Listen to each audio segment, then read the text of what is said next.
L'intention de Dieu est de constituer un royaume de sacrificateurs. Lorsqu'il a choisi le peuple d'Israël pour en faire son peuple, il avait une seule pensée en vue pour ce peuple. C'était de faire d'eux un royaume différent des autres royaumes de la terre. Ce royaume serait un royaume de sacrificateurs. Chacun d'eux devait être prêtre dans ce royaume. Chacun d'eux devait avoir pour seule et pour unique vocation de servir Dieu. Dieu désire choisir des personnes sur la terre qui le servent. Dieu désire avoir sur cette terre un peuple qui vive seulement pour son service. Dieu aspire à ce que tous ses enfants soient des prêtres et qu'ils le servent. Quand le peuple d'Israël est parvenu au Sinaï, Dieu leur a dit qu'il voulait faire d'eux ce royaume de sacrificateurs. C'est une chose unique dans les annales de l'histoire de l'humanité.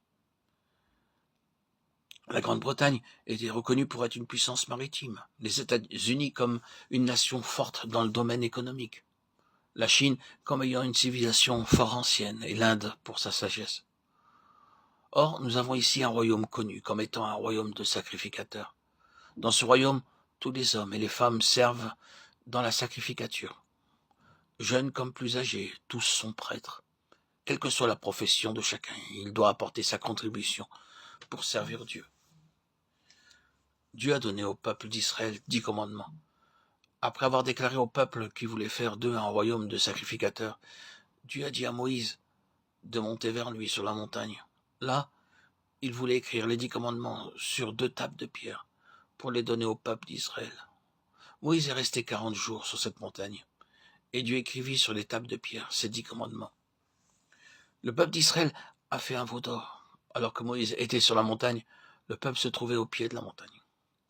Voyant qu'il tardait, ne sachant pas ce qui avait pu lui arriver, le peuple dit à Aaron, « Allons, fais-nous des dieux qui marchent devant nous. » Aaron les écouta et recueillit beaucoup d'or, qu'il façonna pour en faire un veau d'or. Ils adorèrent le veau d'or et dirent, « Voici vos dieux qui vous ont fait sortir du pays d'Égypte. » Alors ils ont adoré l'idole. Le peuple s'assit pour manger et pour boire, et il se leva pour se divertir. Ils se sont beaucoup réjouis.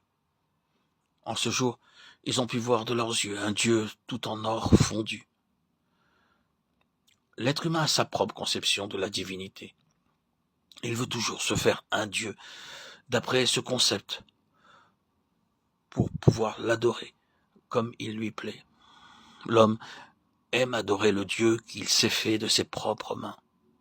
Et il ne veut pas reconnaître l'autorité de Dieu sur la création. L'homme n'est pas satisfait d'être une créature de Dieu.